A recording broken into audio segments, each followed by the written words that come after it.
Assalamualaikum warahmatullahi wabarakatuh. Selamat datang para peserta webinar PT Intralab Eka Tama hari ini hari Selasa tanggal 21 November tahun 2023. Saya Hanifah yang akan memandu acara webinar ini hingga 2 jam ke depan. Sebelum acara kita mulai, saya akan bacakan terlebih dahulu susunan acara pada acara webinar hari ini.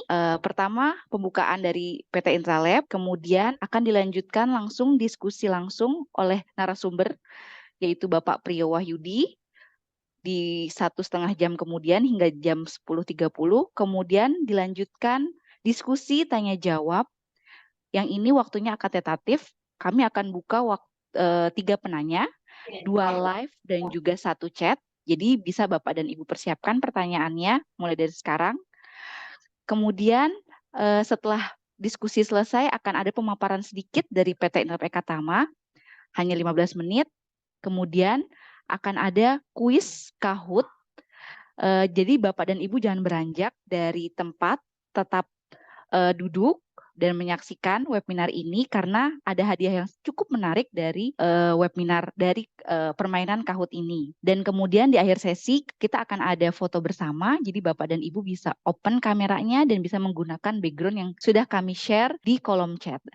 Baik, untuk memulai acara pada pagi hari ini, kami PT Intralab Eka Tama akan membuka acara webinar dengan tema Environmental Microbiology Test versus Sistem Jaminan Produk Halal yang diselenggarakan atas kerjasama PT Intralab Eka Tama dengan Majelis Ulama Indonesia. Kami buka dan perkenalkan narasumber pada pagi hari ini, Bapak Priyo Wahyudi, Master of Science. Di sini akan saya sedikit gambarkan profil dari narasumber, Bapak Priyo Wahyudi. Bapak Priyo Wahyudi merupakan saat ini auditor di MUI, Majelis Ulama Indonesia, dan juga expert laboratorium halal di Majelis Ulama Indonesia. Sebelumnya, Bapak Priyo sudah berpengalaman sebagai peneliti bioteknologi di BPPT selama lebih dari 20 tahun, kemudian mengajar aktif hingga saat ini di UHAMKA, Universitas Muhammadiyah, dan kemudian aktif pula sebagai trainer di eHightech atau Indonesia Halal Training and Education Center, dan pengalaman yang sangat banyak tentunya berkaitan dengan microbiology dan juga bioteknologi, khususnya di acara hari ini Bapak Priyo akan membawa presentasi yang berjudul Microbiology Hygiene Monitoring Testing and Sistem Jaminan Produk Halal Implementation. Baik, untuk waktu dan tempat saya persilahkan Bapak Priyo Wahyudi untuk menyampaikan presentasinya. Baik, terima kasih Mbak Hanifah. Bismillahirrahmanirrahim. Assalamualaikum warahmatullahi wabarakatuh. Waalaikumsalam. Innal hamdalillah, salatu ala Rasulillah, la haula wala quwwata illa billah. Amma ba'd. Syukur pada Allah, salawat pada Rasul. Kita pagi hari ini masih diberikan nikmat iman, Islam, kesehatan, keselamatan sambil kita terus mendoakan saudara-saudara kita di Palestina ya untuk keselamatan dan kemerdekaan mereka. Amin ya. Kita bersyukur di Indonesia dalam kondisi yang sudah merdeka, damai ya, dan kita terus kirimkan doa buat mereka semuanya. Kita pagi hari ini bukan sebuah kebetulan pasti ya, dan ini menjadi sebuah kehormatan bagi saya ya untuk bisa bersama-sama di pagi hari Selasa 21 November 2023 ini ya, kita dalam sebuah majelis ilmu ya untuk sharing lah ya. Saya dalam hal ini berkesempatan nih diberi assignment sama Mbak Hanifah dan tim dari Intralab bersama yang bekerja sama dengan Lab Halal LPPOM MUI atau Lab LPPOM MUI ya untuk sharing berkaitan dengan hal yang mungkin sudah menjadi kompetensi inti saudara sekalian ya. Mas, Mbak, Bapak, Ibu sekalian, peserta training kita hari ini. Terima kasih sudah memperkenalkan diri saya, Mbak Hanifah. Jadi ibarat tidak kenal maka tidak terhubung, ya. Jadi agar obrolan kita terhubung di dalam waktu 2 jam ke depan, ya, plus minusnya adalah 1,5 jam ke depan. Jadi terima kasih sudah memperkenalkan saya. Jadi itulah saya apa adanya. Saya pada kesempatan pagi ini hanya ya kita ngobrol, kita sharing, ya, hal-hal yang bisa bermanfaat. Itu adalah kita harapkan bersama datangnya dari Allah ya, yang salah nanti datangnya dari saya. Gitu ya. Baik. Cakupan kita ya, saya mencoba untuk membuat urutan lah ya. Ada 6 poin ya. setelah kita tadi memperkenalkan diri saya ya, sehingga bisa terhubung, nanti di akhir juga saya akan memperkenalkan tentang Lab LPPOM MUI. Karena kalau tidak kenal maka tidak terhubung nantinya kan ya, sama seperti tidak kenal dengan saya tadi di depan. Nah, maka di poin pertama saya akan sekedar meng-highlight saja lah tentang hygiene monitoring ya. Berikutnya kita akan masuk tentang microbiology test di hygiene monitoring itu apa saja. Nah, untuk kemudian kita masuk pada yang ketiga nanti itu tentang kriteria SJPH ya. Kriteria SJPH. Di kriteria SJPH ini yang ada 5 itu ya. Jadi nanti kita sharing aja, share secara highlight karena waktunya juga kita cuma terbatas ya. Biasanya kalau kita deliver kriteria SJPH sendiri itu sampai 1,5 jam. Jadi karena ini dua topik yang coba kita deliver memang dalam prakteknya ya, hygiene monitoring di industri yang sudah menerapkan sistem dan produk halal ya, itu menjadi penting ya. Nanti poin keempat adalah bagaimana ya hygiene monitoring itu pada implementasi SJPH ya, pada implementasi SJPH-nya ya. Dan di poin kelima lah saya spillkan sedikit tentang beberapa titik kritis ya kehalalan dari media-media mikrobiologi yang berkaitan dengan aktivitas kita, hygiene monitoring. Tidak semuanya, ya, tidak semuanya, tapi hanya bagian-bagian yang kita refresh bersama, ya. Ada pasti sebagian atau sebagian besar dari Mas, Mbak, Bapak, Ibu sekalian sudah mengetahuinya dengan baik, ya, tentang titik kritis dari media mikrobiologi. Tapi kita refresh lah bareng-bareng gitu ya. Ya, dan terakhir, seperti saya tadi sampaikan, kita akan mencoba mengenalkan Lab LPPOM MUI secara ringkas saja. Nah, kita coba mulai pertama tentang hygiene monitoring. Ya, di hygiene monitoring itu sebetulnya menjadi bagian yang apa? Sudah menjadi daily activity, menjadi daily requirement, ya, menjadi principal requirement bahkan ya, dalam apa? Dalam menjamin proses produk yang terjamin apa? Terjamin mutunya dan terjamin kehalalannya, ya. Karena dengan Undang-Undang 33 tahun 2014 itu jangan produk halal saat ini, ya, semua produk yang masuk beredar dan diperdagangkan di Indonesia itu kan harus bersertifikat halal ya, kecuali yang memang kemudian dikecualikan dari kewajiban bersertifikat halal. Nah, ketika kita berbicara tentang industri manufacture, mau manufacturing makanan, minuman, ya, obat-obatan, kosmetika sampai barang gunaan, ya, alat kesehatan macam itu harus bersertifikat halal yang Pak. Ujung-ujungnya ya sertifikat halal hanya bisa ya diperoleh atau dijamin melalui tadi penerapan sistem jaminan produk halal. Nah, hygiene monitoring sendiri itu adalah sebuah sebuah aktivitas untuk menjamin apa? Menjamin secara umum ya, menjamin keberadaan kontaminan ya, kontaminan baik itu yang berbahaya maupun yang tidak berbahaya sudah tentu ya, di dalam lingkungan kerja. Nah, lingkungan kerja tadi kalau kita back to kita masing-masing ada lingkungan kerja perkantoran, ada lingkungan kerja manufacturing, ada lingkungan kerja rumah sakit, ada lingkungan kerja yang lain gitu ya. Nah, itu kita bermacam-macam ya. Nah, kita pagi hari mungkin kita cukupkan membahas tentang lingkungan kerja di manufacturing, di makanan, minuman, obat-obatan dan kosmetika lah ya di wilayah itu ya. Yang di rumah sakit, yang di tempat yang lain mungkin belum kita masukkan dalam cakupan ini. Ya, sehingga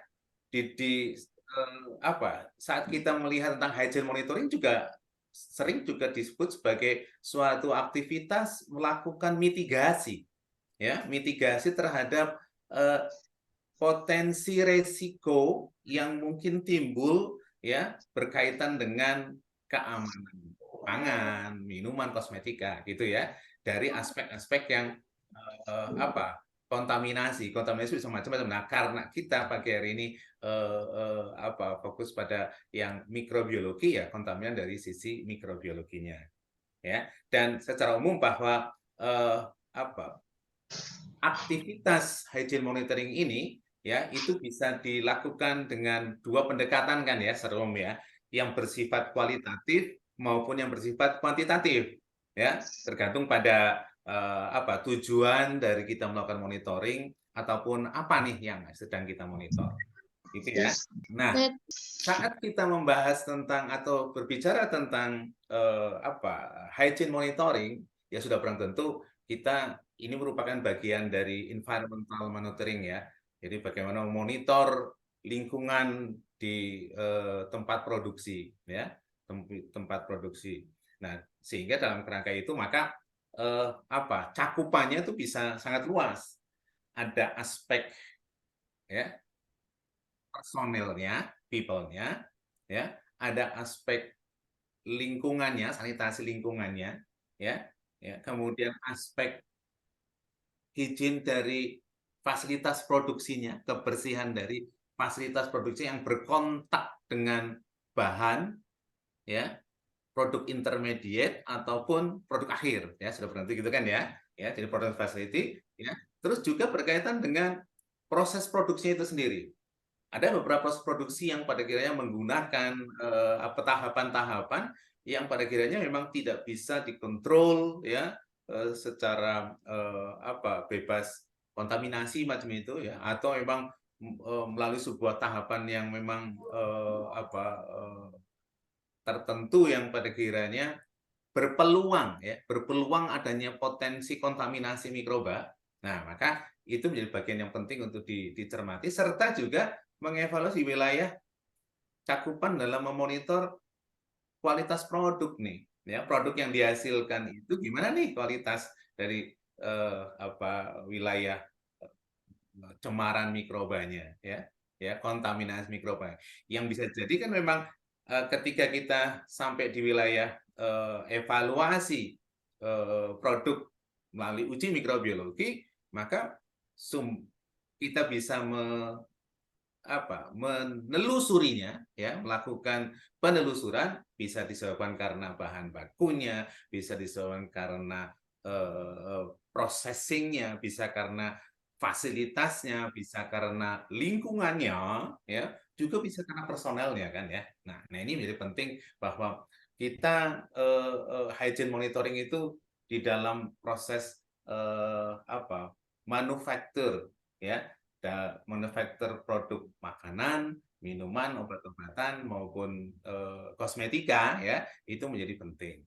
Nah, sekarang kita coba lihatlah ya beberapa ada macam-macam apa sih ya yang kita bisa temui terkait berbicara tentang apa hygiene monitoring method. Pertama adalah yang paling mudah yang itu adalah yang disebut sebagai visual monitoring, ya, visual monitoring ya dengan melihat suatu fasilitas produksi yang apa yang sudah dicuci gitu ya sudah dilakukan proses pencucian kita pertama tahu ada yang dilakukan secara CIP cleaning in place ya ada yang COP cleaning out place ya tergantung kita lagi berbicara fasilitas produksi yang segede apa ya serumit apa sekompleks apa ya bisa didismantle atau tidak kan gitu ya bisa didismantle atau tidak kalau yang sudah bisa didismantle maka biasanya COP gitu ya dilakukan pembersihannya di tempat atau ruangan pencucian tapi kalau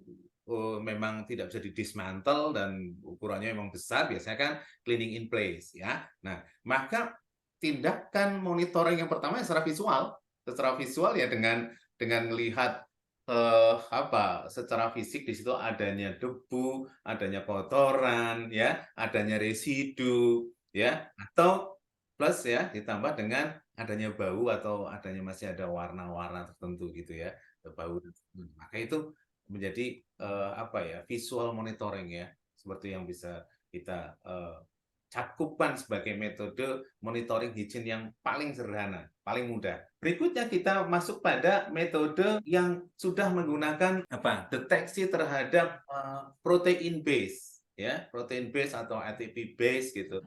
Nah, ada juga yang memasukkan allergen base itu pada wilayah ini, ya. Di slide ini saya coba bedakan ya antara ATP base dan total protein base ya. Nanti allergen base juga. Oke, tentang ATP testing.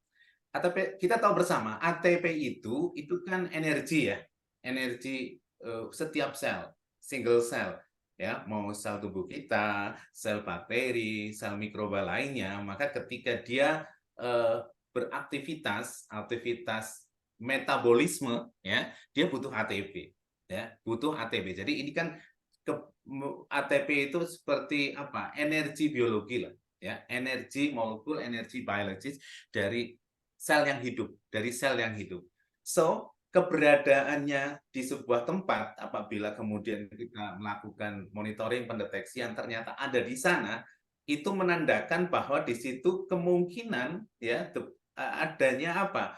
Adanya keberadaan mikroba di sana, gitu ya. Ya, yang pada kiranya mikroba itu kan pasti membutuhkan ATP untuk sehingga pada kiranya itu mengindikasikan bahwa proses pencuciannya terhadap fasilitas tadi itu belum proper gitu ya, belum memenuhi persyaratan ya. Nah, itu sehingga kita bisa bisa melihat di situ menjadi bagian yang apa diceknya menggunakan suatu alat swab untuk kemudian direaksikan dengan reagen sehingga di situ akan terdeteksi. Nah, kalau ada maka terjadi reaksi, nah keberadaannya itu menunjukkan tadi terjadinya improper cleaning, ya apa itu proses pencucian yang belum memenuhi persyaratan, ya belum belum mencapai nih tujuan kritisnya.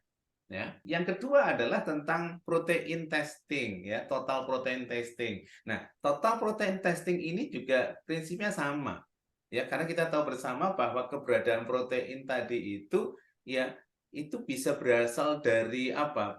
Dari residu-residu residu bahan baku ya kalau kita berbicara di industri pengolahan makanan atau minuman berarti itu ya berasal dari bahan makanan bahan minuman gitu kan ya sehingga pada kiranya keberadaan adanya total protein di sana itu ya cleaningnya belum belum bersih ini karena masih ada residunya ya masih ada residunya atau bisa juga menjadi masih ada bakteri. Kita tahu bersama bakteri, kapang, yeast macam itu kan mengandung bakteri kan, mengandung protein sehingga ketika di swab dan terbukti nanti di situ ada keberadaan ya kehadiran protein di sana, maka ya dimungkinkan adanya kontaminan yang bisa berasal dari residu bahan baku ya alergen dan mikroba lah. Bakteri itu sebenarnya merepresentasikan mikroba secara umum ya. Jadi nggak cuma bakteri karena di situ kita ngomongin juga jadi ada mold-nya, ada yeast-nya. Dan ini menjadi bagian yang bisa salah satu lah pilihannya. Bisa ada yang menggunakan ATP ya ATP saja, ada yang menggunakan protein saja gitu. Ya. Nah, berikutnya saya menyinggung terkait dengan alergen monitoring. Dalam hal keamanan pangan, ya, ketika sebuah proses produksi makanan minuman sudah menerapkan food safety dan di situ kemudian ada kepentingan bagaimana kemudian menjamin penanganan ya terhadap alergen ya dan bebasnya alergen di dalam rangkaian di dalam keseluruhan lini produksi sebelum digunakan ya secara umum kan fasilitas produksi atau lini produksi yang akan digunakan untuk memproses produk tertentu ya sebelum starting itu kan dia harus dalam status yang clearance ya mendapatkan clearance. Nah, ketika clearance termasuk di dalamnya adalah bebas alergen ya. Nah, alergen kita bersama adalah suatu bahan asing ya yang bahan asing bagi tubuh ya. Jadi kalau ngomongin alergen ini ngomongin imunologi lah mata kuliah yang saya ajarkan di kampus gitu ya dan S3 saya juga di imunologi. Jadi bahan asing yang oleh tubuh kita kemudian akan memberikan reaksi yang berlebih ya terutama imunoglobulin E ya sebagai bagian yang merespon terhadap alergi yang paling cepat gitu ya. Nah, Nah, kita tahu bersama tuh di dalam beberapa jenis alergen, ya ada polen, ya ada spora jamur, ya ada cangkang krustase itu ya bisa juga cangkang udang macam itu ya, kacang-kacangan gitu, ya. Yang bisa jadi itu harus free dari lini produksi, ya, sehingga bisa menjadi bahwa bebas dari alergen dari seluruh lini produksi yang akan digunakan, ya. Ini merupakan deteksi terhadap bahan kimia kan ya. Jadi melalui chemical base ya atau protein base gitu ya, ATP ya, protein base dan allergen base ya. Jadi ini adalah bagaimana kelompok ketiga yang kita lihat sebagai praktek untuk memonitor hygiene ya, fasilitas produksi. Yang keempat, umum digunakan untuk memonitor higien dari fasilitas produksi adalah dari aspek mikrobiologinya, ya, aspek mikrobiologinya. Nah, ya, mikrobiologinya sudah belum tentu ya, cabang ilmu mikrobiologi ini kan begitu luasnya, ya. Dan dari yang gambaran kalau kita pagi ini fokus pada mikrobiologi yang berkaitan dengan hygiene monitoring, itu pun sebuah wilayah yang domain yang cukup dalam, cukup detail dalam kita untuk bisa berkecimpung membahasnya ya berkaitan dengan mikrobiologi dalam hal monitoring hygiene itu bisa berdasarkan indikator mikroorganismenya ya, berdasarkan mikroorganisme indikatornya, bisa berdasarkan deteksi terhadap patogennya ya, bisa berdasarkan mitigasi terhadap mikroba-mikroba yang bisa menyebabkan kerusakan ya. Nah, ya meskipun ada yang kemudian enggak itu kita jadikan satu ya, ya bisa, boleh-boleh saja. Jadi saya hanya memberikan gambaran, saya dapatkan beberapa sumber referensi dan kita biasa lakukan bersama, toh kita bisa melakukan sebetulnya klasifikasi sendiri, klasifikasi mandiri, klasifikasi berdasarkan untuk memudahkan kita ya, ya tujuannya untuk memudahkan kita. Oh ada eh, hygiene monitoring ya di mikrobiologi yang itu dasarnya adalah menggunakan organisme indikator, gitu ya. Jadi, contohnya ya kalau kita ngomongin coli sudah tentu kan ya itu kan coliform itu adalah indikator gitu itu ya Enteropathiaceae gitu. Kemudian kalau patogen ya kalau kita menggunakan pendekatan patogen mencoba untuk mengidentifikasi keberadaan patogen yang bisa jadi itu dipersyaratkan menjadi persyaratan bebasnya kuman patogen tersebut pada apa? Pada produk bisa jadi ya pada produk ya bagian dari standar produk. Tapi bisa jadi agar standar produk yang dipersyaratkan ya standar produk yang dipersyaratkan bebas patogen ini kemudian bisa tercapai kan umumnya juga rangkaian lini produksi ya sampai pada wilayah supply chain-nya pun harus terjamin. Oke, oleh karena itu maka dilakukan tuh pengujian-pengujian terhadap deteksi salmonella ya, Escherichia coli gitu ya. Dalam dalam banyak hal kita bisa temukan itu. Ya, contohnya kita ambil contoh. Yang ketiga adalah bagaimana kemudian pengujian mikrobiologi dalam hal hygiene monitoring ini ada yang mengelompokkan berdasarkan mitigasi terhadap kemungkinan keberadaan atau kehadiran kontaminan mikroba kontaminan yang menghasilkan racun ya yang menimbulkan kerusakan pada produk. Nah, ya apa itu? Ya bisa saja di situ deteksi terhadap yeast dan mold ya keberadaan kapang dan yeast gitu ya karena kita tahu bersama kapang beberapa ada yang menghasilkan mikotoksin ya myco itu kapang toksin yang bisa jadi itu menjadi yang harus bebas ya yang harus dijamin ya bebasnya mikotoksin pada produk-produk ya. kemudian juga ada pengujian-pengujian terkait dengan apa lactic acid bakteria gitu ya.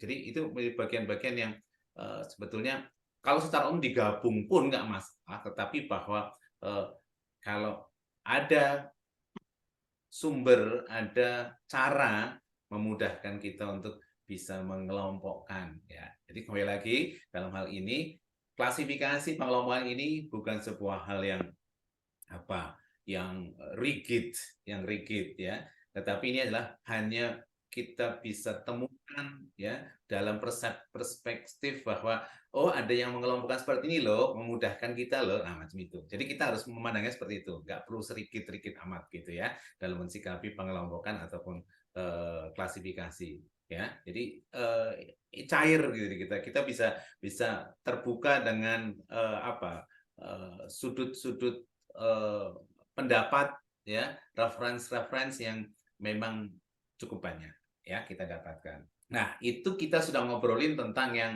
mengantarin tentang hygiene monitoring.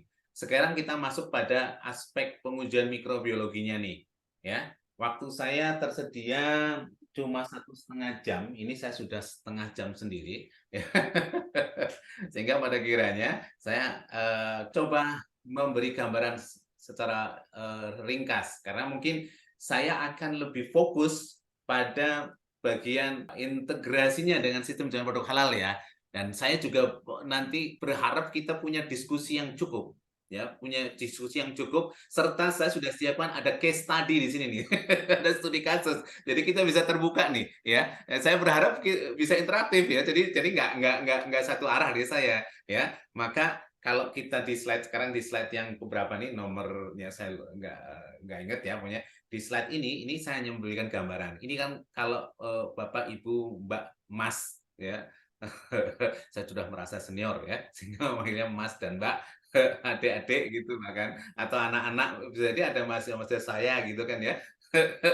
Nah maka pada kiranya ini adalah sesuatu yang sudah cara bagaimana mengambil sampel ya pada saat melakukan uji mikrobiologi ya dalam hal hygiene monitoring. Ada dengan cara swab test, ada dengan contact plates, ada dengan cara final atau last rinsing water, ada dengan media filling, ada airborne monitor dan bagaimana menganalisis kualitas air. Jadi kalau swab test kita bersama ini kan bagaimana kemudian sampel diambil dengan menggunakan suatu swab stick yang kemudian ada yang perlu dibasahkan dulu ya. Nah nanti yang terkaitan ini yang mungkin ada kaitan ini pembasahnya apa Pak yang relevan dengan memenuhi yang comply terhadap SJPH sistem jalan produk halal. Nah ini menjadi bagian yang menarik ya. Itu terkait dengan swab test. Berarti kan swab stick ya yang kemudian ada yang kalau menggunakan wet swab techniques ya maka harus ada buffer solution ya yang kemudian dipakai untuk membasahi ya atau bahkan sebetulnya nggak perlu pembasahan tapi kita tahu bahwa ternyata swab sticknya sudah pre-moisten artinya sudah dilembabkan. Nah kita juga harus tahu nih bahan-bahan stick seperti ini yang sudah ada pre-moistennya yang sudah ada pelembabnya itu kita harus identifikasi bahannya apa. Nah gitu kan ya atau juga ada yang kemudian melakukannya dengan dry swabbing ya dry swab test ya dengan menggunakan meskipun efektivitasnya ya pasti lebih bagusan yang wet swab test ya. Itu yang pertama. Yang kontak plate yang kedua kita tahu bersama lah kontak plate itu artinya ya kita menggunakan medium yang sudah kemudian disterilisasi buka tempel pada permukaan yang ingin kita lakukan uji di sana. Nah concernnya apa nih kalau kontak plate kayak gini nih Pak? Ya kan? Berarti kan kita karena dia kontak dengan permukaan yang nanti permukaan fasilitas produksi yang akan kontak dengan bahan ataupun produk jadi ataupun intermediate produk maka harus dipastikan nih bahannya itu ada haramnya tidak ya ada bahan-bahan najisnya enggak gitu kan ya itu menjadi penting nih kalau kita memilih yang kontak plate harus memilih medium yang memang tidak ada najisnya karena nggak boleh dong sesuatu fasilitas produksi yang sudah cuci itu kan bahasa lainnya pensucian. Pencucian itu kan bisa saja C pertama diganti menjadi S. Jadi substansi dari pencucian adalah mensucikan. Nah, gitu loh kalau dalam prinsip syariah gitu, maka pencucian itu dalam rangka mensucikan, ya. Maka kan nggak mungkin kalau pencucian itu menggunakan bahan najis. Karena pencucian dan pensucian sendiri kan substansinya upaya tindakan untuk menghilangkan najis. Kok menggunakan najis gitu kan ya? Itu nggak boleh. Ya, ataupun ketika kontak print kaitannya wong sudah suci ceritanya, ya dibersihkan sudah menjadi suci, ditempeli najis lagi, berarti kan terkena najis. Barang yang terkena najis itu kalau bahasa syar'inya namanya mutan najis, ya. Ya, barang yang terkena, benda yang terkena najis namanya mutan najis. Nah, berikutnya ini yang bisa jadi pemantauan terhadap kualitas udara, ya. Kualitas udara di ruangan produksi, production line, ya. Ada yang secara aktif, ada yang secara pasif, ya. Kalau dari sisi nanti SCPH-nya nanti kita bisa cermati ada nggak kira-kira kontaknya. Kalau nggak terkait dengan kontak maka biasanya aman-aman saja, ya. Nah, yang ini berikutnya ini adalah sebuah teknik, ya, untuk mengambil sampel dari sebuah fasilitas yang bisa jadi memang bentuknya pipeline, ya, udah terhubung dengan pipa semacam itu.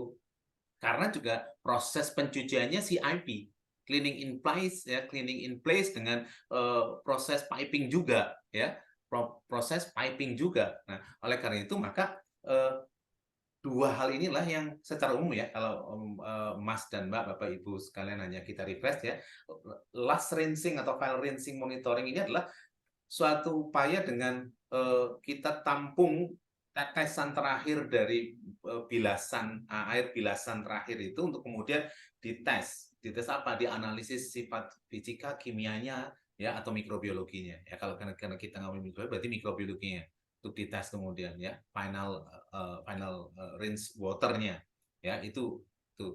Yang satunya yang media fill itulah suatu teknik untuk menguji, ya, production facility yang aseptik gitu ya, yang nanti ada diterapkan secara aseptik tadi itu, ya, setelah proses pencuciannya tadi itu tercapai enggak, ya, dengan jalan memasukkan medium, ya, memasukkan medium ke dalam sistem tersebut untuk kemudian, ya, medium mikrobiologi loh, medium pertumbuhan mikrobiologi, ya, untuk kemudian ditampung dan kemudian diinkubasi untuk dilihat adakah koloni mikroba yang tumbuh di sana, ya. Nah, ini adalah gambaran-gambaran umum berkaitan dengan dua hal ini, kontak dengan fasilitas produksi dan menggunakan medium, ya. Kalau yang media filling menggunakan medium yang kita nanti harus concern terhadap titik kritis kehalalannya. Kalau last rinsing atau final rinsing kan hanya airnya saja, ya. Selagi tidak ada bahan tambahan yang digunakan maka tidak ada titik kritis kehalalannya di sana. Nah, kalau water monitoring mah umum lah ya, dan ini umumnya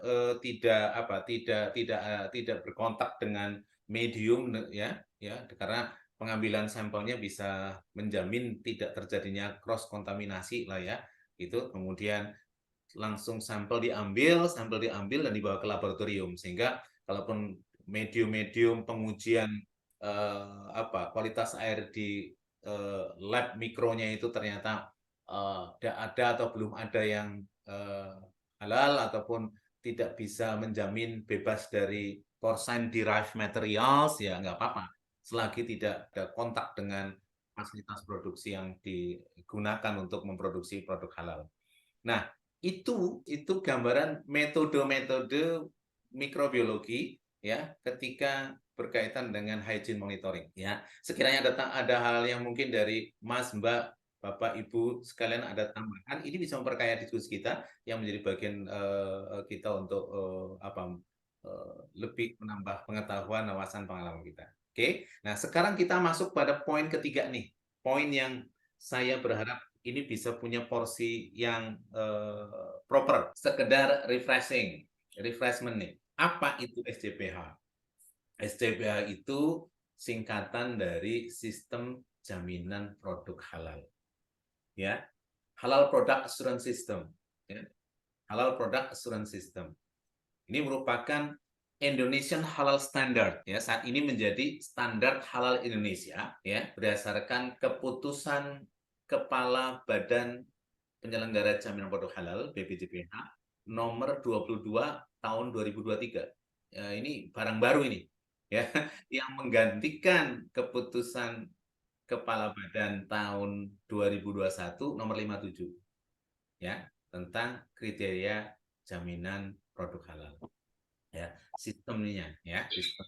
Nah, ini merupakan didefinisikan nih, kalau Mas, Bapak, Ibu, Mbak sekalian sudah di perusahaannya sudah menerapkan SCPH, sudah produk-produknya sudah bersertifikat halal, sudah barang tentu sudah mengimplementasikan ini ya, SCPH. Maka per definisi nih, untuk refreshment kita semuanya saja, ya, adalah bahwa SCPH adalah sebuah sistem yang terintegrasi, ya, sistem yang terintegrasi, yang apa? Yang disiapkan, disusun, ya, diterapkan, dan dipelihara oleh perusahaan untuk apa? Untuk mengelola. Apa yang dikelola, Pak? Mengelola atau mengatur lah, sama saya. Untuk mengelola atau mengatur, apa saja yang diatur? Materials, bahan, berarti kan? Ya, proses produksi, oke, produk, ya, apalagi yang diatur, prosedur, ya, dan juga yang kemudian digunakan untuk menjamin, ya, tadi regulasi tadi yang diregulasi ada namanya bahan, ya, proses produksi, ya, kemudian produknya, prosesnya, prosedurnya, ya, untuk apa? Untuk menjamin konsistensi, nah, ya, konsistensi, ya, dari proses produk halal yang berkelanjutan, ya, proses produk halal yang berkelanjutan. Itu adalah definisi dari SCPH, ya. Dan SCPH sebagai sistem, maka dia punya 5 kriteria. Kriteria kan sebagai didefinisi sebagai ukuran yang dipakai untuk apa? Menilai kesesuaian, ya, ukuran dipakai untuk menilai kesesuaian implementasi, ya, implementasi terhadap proses produk halal, ya, proses produk halal. Ada 5 kriteria SCPH itu. Yang pertama adalah komitmen dan tanggung jawab. Yang kedua adalah kriteria bahan. Yang ketiga adalah kriteria proses produk halal. Okay. Yang keempat adalah kriteria produk atau produk. Yang kelima adalah kriteria monitoring dan evaluasi. Monitoring dan evaluasi. Nah, dari kelima kriteria ini, maka yang mungkin erat kaitannya dengan bahasan kita pagi ini adalah 2, yaitu kriteria kedua, apa itu? Kriteria bahan atau material, dan kriteria yang ketiga tentang proses produk halal. Yuk kita lihat, ketika kita bahas tentang bahan dalam proses produk halal itu, ya, dalam cakupannya itu apa saja? Ada bahan baku, raw materials, dan bahan tambahan, additives, ya. Kemudian ada bahan bantu proses, ya. Ada yang tahu contoh bahan bantu proses dalam manufacture, ya? Bahan bantu proses adalah bahan yang terlibat dalam sebuah reaksi, dalam sebuah proses, tapi di produk akhirnya dia tidak ada lagi, ya, atau tidak ada keberadaannya, ya. Ya, contohnya apa sih? Contohnya processing aid itu filter, oke? Filter, bisa carbon filter, ya, bisa membrane filter, bisa ion exchange, chromatografi kolom, macam itu ya. Itulah processing aid, ya. Kemudian yang berikutnya, cakupan dalam bahan itu adalah primary packaging, kemasan primer, ya. Yang keempat adalah cleaning agent dan sanitizer. Yang kelima adalah pelumas atau grease yang berkontak, yang mempunyai possibility atau kemungkinan berkontak dengan bahan, produk intermediate ataupun produk akhir, dan media yang dipakai untuk cleaning validation. Nah, dua hal ini, ya, di dalam kriteria bahan, 2 hal yang saya centangin itu adalah yang perlu kita concern, perlu kita perhatikan, ya, berkaitan dengan bahasan kita pagi ini, berkaitan dengan hygiene monitoring, ya, terjaminnya fasilitas produksi yang bersih, gitu, dan evaluasinya atau dan validasinya, ya, dan monitoringnya, gitu ya. Maka harus dipastikan bahan-bahan yang digunakan untuk cleaning, ya, digunakan untuk pencucian itu ya dan untuk proses sanitasinya itu memenuhi persyaratan, memenuhi persyaratan nanti kita bahas pada slide berikutnya. Yang kedua adalah media validasinya. Ya, proses cleaning kan sering menuntut ada ukuran, ya. Ini udah bersih, ukurannya apa? Visual nggak cukup. Ini oke, berarti harus ada validasinya kan? Ya. Nah, validasi atau verifikasi terhadap hasil pencucian tadi kan umumnya menggunakan media yang sudah kita bahas tadi, ya, media atau alat dan sebagainya, ya. Nah, itu ketika dia memang berkontak dengan fasilitas produksi yang nantinya akan kontak langsung dengan bahan baku, produk intermediate ataupun produk akhir, itu harus dijamin juga memenuhi kriteria, memenuhi persyaratan, ya.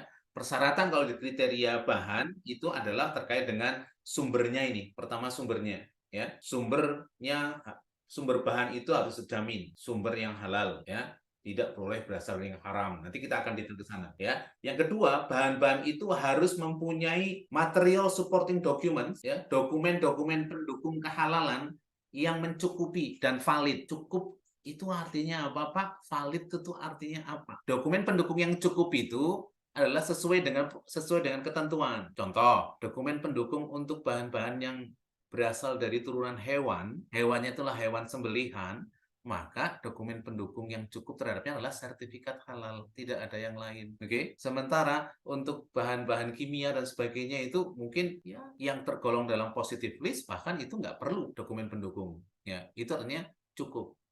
Nah, kalau valid, Pak, dokumen pendukung valid gimana? Valid itu dalam artian bahwa dokumen pendukung itu sesuai dengan bahannya. Contoh, COA. Kita ngomongin COA dulu deh. Jangan ujuk langsung ke sertifikat halal. Sertifikat gampang. Ya, COA. COA, oke, bilangnya, Pak, bahan ini didukung oleh COA. Ya, oke, COA-nya mana? Ini. Oke, ditunjukkan kemudian dilihat apa yang kita lihat terhadap COA. Umumnya adalah batch number lot, number batch. Ternyata nggak sama antara yang di kemasan dengan yang COA-nya. Valid nggak? Nggak valid. Meskipun nama perusahaannya sama, nama bahan atau produknya sama, tapi batch number-nya berbeda. Itu nggak valid. COA itu nggak menjelaskan, nggak valid terhadap bahan yang yang diperiksa tadi. Sama contohnya inilah apa yang kita kenal sebagai motor bodong atau STNK bodong gitu. Ada motornya, ada STNK-nya, tapi nomor mesin atau nomor rangkanya beda. Nah, itu nggak valid. Nah, valid yang lain contohnya tadi yang mudah lah. Kalau bahan tadi didukung oleh sertifikat halal, maka validnya itu adalah pertama sertifikat tadi itu dikeluarkan oleh lembaga sertifikat halal yang disetujui nggak oleh MUI, disetujui oleh BPJPH nggak? Nah gitu ya, itu valid pertama. Valid yang kedua lah dilihat dari ininya, dari expiry date-nya ya, masih dalam masa berlakunya atau tidak ya. Jadi minimal dua itulah ya.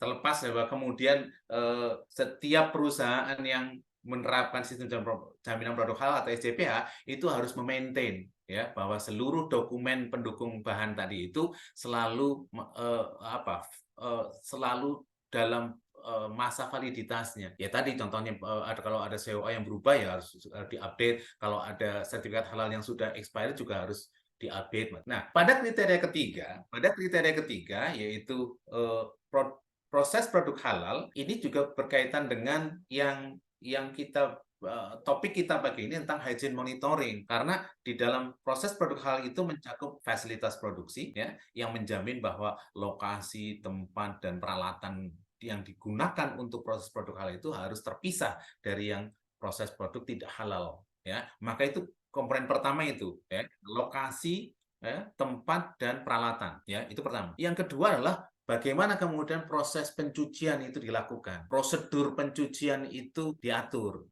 Jadi kalau kecukupan memenuhi SJPH, maka setiap pencucian terhadap fasilitas produksi itu harus ada prosedurnya, harus ada prosedur tertulisnya. Ya, oh kalau alat mixing berbeda dengan alat cetak macam itu, ya berbeda dengan alat masak contohnya gitu ya itu bisa berbeda alat pembuat tablet berbeda dengan pengemasnya macam itu ya jadi ini menjadi penting untuk kemudian adanya prosedur tertulis ya selain prosedurnya pasti implementasinya seperti apa dong ya nah ini menjadi bagian yang dua hal dari kriteria SJPH yang erat kaitannya dengan topik kita pagi hari ini berkaitan dengan hygiene monitoring. Nah di slide ini kita akan masuk pada tahapan yang keempat, bahasan yang keempat berkaitan dengan hygiene monitoring di implementasi SDPH. Ya, tadi sudah saya singgung dua kriteria SDPH yang sangat erat kaitannya dengan topik kita pagi ini, hygiene monitoring. Ya, pertama materials, terutama adalah aspek cleaning agent, materials dan sanitizer yang digunakan. Ya. Yang kedua adalah tentang media validasi pencucian yang digunakan yang akan kontak dengan material atau bahan baku dan produk ya. Pertama itu. Yang kedua adalah yang bagian proses produk halal, kriteria yang ketiga ya, apa saja itu yang kita perlu cermati. Ternyata tadi saya sebutkan tentang lokasi, tempat, dan peralatan ya. Nah, tentang lokasi, tempat, dan peralatan tadi itu harus menjamin tentang status fasilitas produksinya itu apa. Bapak, Ibu, Mas, Mbak sekalian, di dalam prakteknya di lingkungan manufacture makanan, minuman, kosmetika, ya, alat kesehatan seperti itu, kita bisa temukan dua klasifikasi kan, ya, dua kelompok fasilitas produksi itu ada yang halal dedicated dan ada yang sharing facility, ya. Yang pertama itu status production facility apa? Halal dedicated atau sharing facility. Ini menjadi penting ya. Itu sesuai dulu. Yang kedua, perlunya identifikasi nih ya. Perlengkapan fasilitas peralatan produksi mana saja yang berkontak langsung dengan bahan atau produk intermediate atau produk akhir. Yang ketiga adalah pencermatan tentang laboratorium mikrobiologi. Gimana Pak maksudnya Pak? Ya, kalau sebuah perusahaan ya manufacturer mempunyai laboratorium mikrobiologi ya, pastikan bahwa ya preparasi sampling tools ya, poin yang berikut itu sampling tools, preparasinya itu berarti dari mulai mencucinya ya, mensterilkannya itu tidak sharing dengan fasilitas pencucian dan fasilitas sterilisasi di lab mikrobiologi yang tidak bebas bahan-bahan medium yang mengandung PDM, mengandung porcine derived material. Itu kaitannya ya. Terus yang biru itu cleaning procedure ya, prosedur pencucian peralatan tadi sudah saya singgung di awal ya, dan juga prosedur validasi pencucian ya. Jadi ini hal-hal yang hygiene monitoring berkaitan dengan implementasi SJPT ini. Poinnya ini ya, 1 2 3 4 5 6 7 8 ya. 8 poin yang terbagi yang dari dua kriteria ya. Kriteria pertama adalah kriteria material, yang kedua adalah kriteria halal product process atau proses produk halal. Nah, yuk sekarang saya coba antarkan pada detail berkaitan dengan SCPA pada cleaning seperti apa sih? Ya, SCPA pada cleaning itu yang dipentingkan yang menjadi poin pertama itu adalah setiap perusahaan harus mempunyai prosedur pencucian fasilitas produksi yang sesuai dengan syariah. Wah, maksudnya gimana Pak? Nggak cukup Pak prosedur pencucian menggunakan prinsip-prinsip GMP, prinsip-prinsip standar keamanan, ya, mutu macam itu, Pak? Jawabannya belum. Loh, kenapa, Pak? Pertanyaan saya, apakah standar yang lain itu sudah memasukkan kriteria tentang najis? Ya, adanya najis ringan, najis sedang, dan najis berat. Ya, Bapak Ibu Saudara sekalian perlu cermati nih. Begitu kita masuk pada sistem dan produk halal, kita harus memasukkan di dalam prosedur pencucian itu tadi pencucian based on syar'i. Pencucian syar'i kalau bahasa Arabnya tathir syar'i. Apa itu, Pak? Ya pencucian sesuai dengan kelompok najisnya. Kalau najis ringan mah dipercikin air mah bisa lah pakai air diusap pakai kain basah pun bisa, ya. Najis ringan. Najis sedang dicuci pakai air sampai itu eksistensi najisnya hilang, hilangnya bau, warna macam itu hilang, selesai itu, tercapai itu. Nah, kalau najis berat, apa itu najis berat namanya? Mughaladhah ya, mughaladhah ya. Apa itu Pak najis mughaladhah Pak? Saya nggak tahu. Najis mughaladhah itu berasal dari PDM, porcine derived material, dan saliva dari anjing.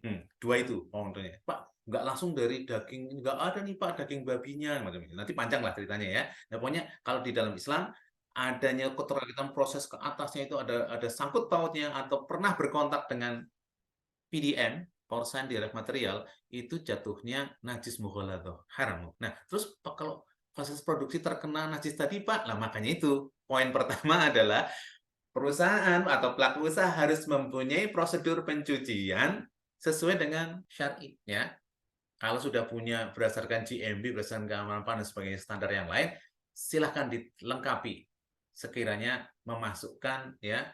Prosedurnya nggak usah terus untuk halal sendiri nggak usah, bisa diintegrasikan satunya menggunakan existing SOP pencucian itu, tapi di situ dimasukkan poin standarnya standar SJPH sehingga di situ ada poin apabila dalamnya ditemukan adanya najis ringan, gitu loh, najis berat maka dilakukan tadhir syar'i. Itu yang pertama ya. Yang kedua bahwa prosedur pencucian itu harus bisa menjamin hilangnya najis. Oke. Yang ketiga, nih, Bapak Ibu, Mas, Mbak sekalian, pencucian itu yang tadi prinsipnya adalah pensucian, ya, menjadikan suci kembali itu, ya, ternyata secara syar'i itu bisa menggunakan bahan selain air dengan persyaratan disebutkan di situ tuh apabila peralatannya itu pertama keras, metal macam itu tidak menyerap air, itu yang pertama. Ya, tidak menyerap lah bahannya tersebut. Yang kedua adalah kalau ternyata dengan persyaratan kalau dicuci dengan air maka akan menyebabkan kerusakan peralatan itu atau rusaknya produk yang dihasilkannya, ya. Itu yang kedua persyaratan. Yang ketiga persyaratannya harus menggunakan bahan yang suci. Bahan yang suci maksudnya apa, Pak? Ya bahan yang tidak mengandung najis, ya. Ya, sampai apa? Sampai kemudian hilangnya eksistensi najis itu, ya, warna, baunya hilang, macam gitu ya, ya, macam itu. Oke, terus contoh bahan-bahan yang digunakan apa Pak? Kalau selain air, ya, pasti tahu ya, Bapak Ibu sekalian, ya, bisa menggunakan minyak, ya, bisa menggunakan tepung, gitu ya, ya, bisa menggunakan udara, gitu kan, bertekanan macam itu. Itu kan bukan air, ya, clear ya.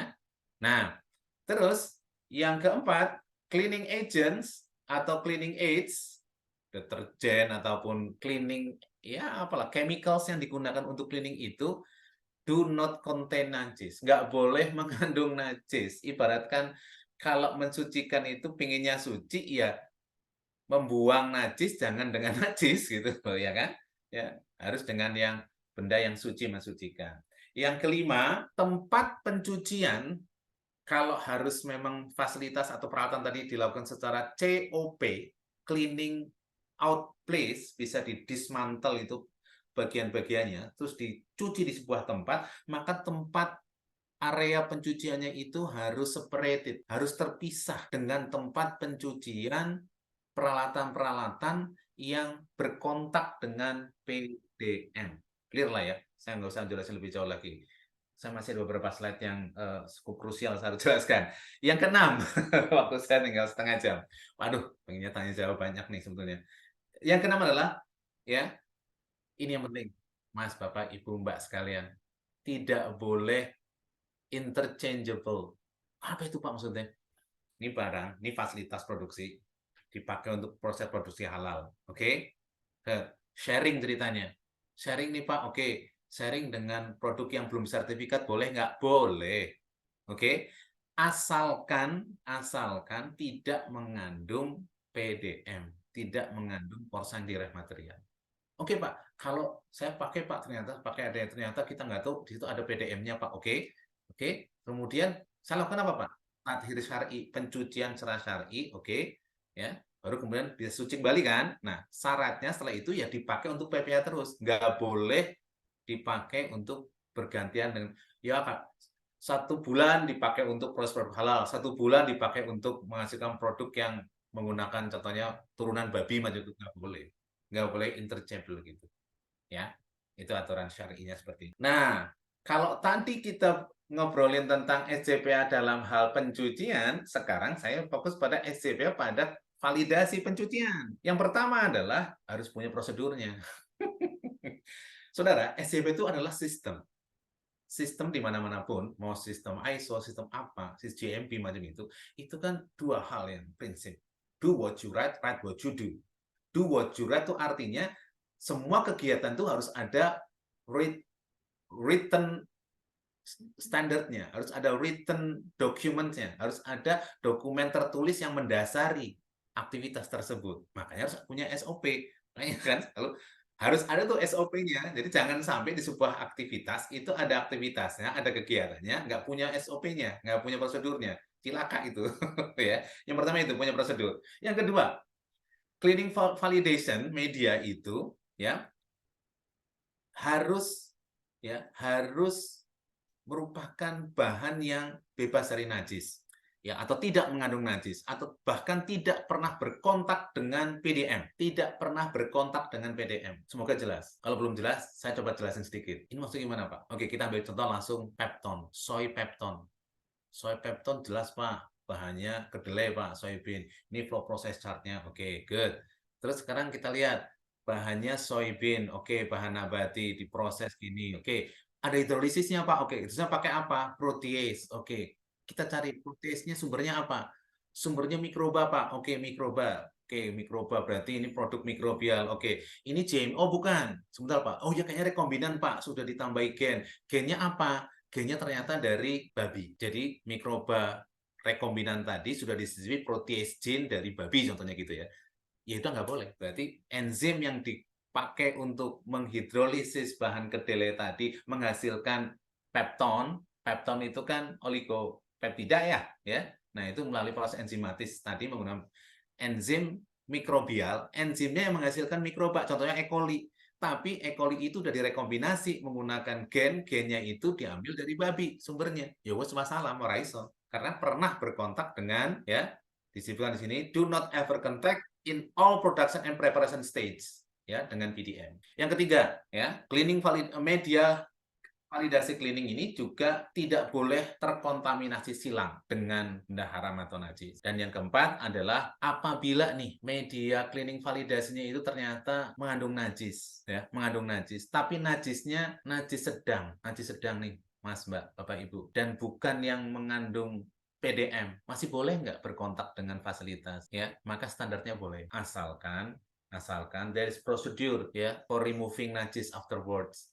Apa? Setelah diaplikasikan nempel gitu ya, kemudian dilakukan penyemprotan, dilakukan pengelapan gitu sehingga hilang itu najis sedangnya, itu boleh ya, itu boleh ya, asalkan tidak mengandung PDM ya. Oke. Nah, ini hanya merimain kembali yang kita coba callback yang sudah di awal kita paparkan ya, beberapa teknik cleaning validasi ya, validasi cleaning itu kan diambilnya menggunakan swab, surface swab, menggunakan kontak plate, ya, menggunakan final rinse water atau menggunakan media filling. Nah, saudara, ini menjadi bagian yang bisa menjadi exercise dan bisa menjadi guidance kita apabila kita berhadapan dengan situasi kondisi, ya. Contohnya, kita akan melakukan validasi hasil pencucian pada sebuah fasilitas yang direct contact facility. Apa itu maksudnya, Pak?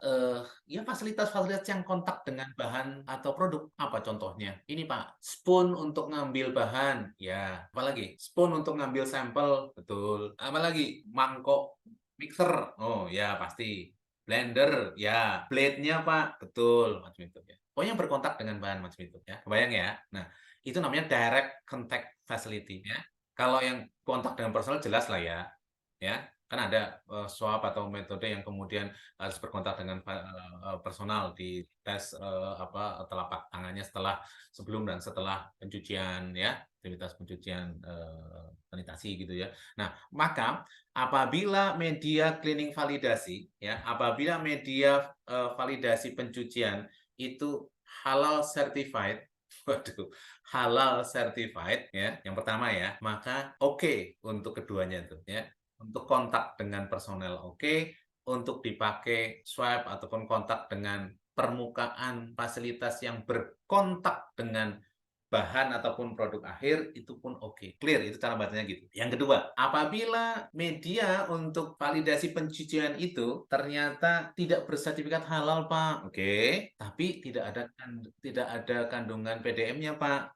Buktinya apa? Ini, Pak, dia memberikan pernyataan statement ya, bebas babi contohnya gitu kan ya. Porcine free statement contohnya macam itu. Oke, bisa menjamin itu, maka boleh nggak dipakai untuk melakukan swab untuk berkontak dengan permukaan fasilitas produksi yang kontak langsung dengan bahan dan produk? Jawabannya boleh. Boleh nggak dipakai untuk nge-swab personel Jawa boleh ya, as long as apa?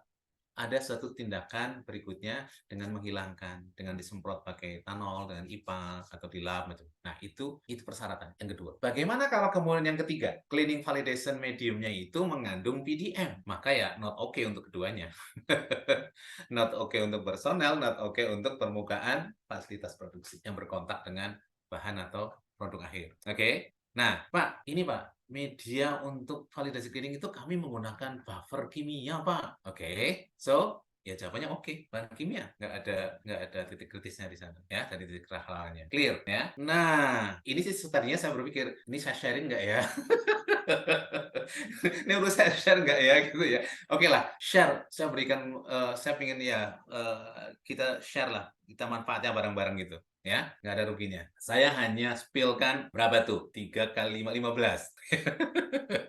Ya, nggak banyak-banyak ya. Masih banyak kan, kita tahu kan, medium mikrobiologi dan regen mikrobiologi itu abrek gitu kan ya. Ya, kita tahu bersama lah ya. Saya 27 tahun di lab di BPT, di kampus sekian tahun gitu ya. Udahlah, puluhan tahun lah ya gitu ya.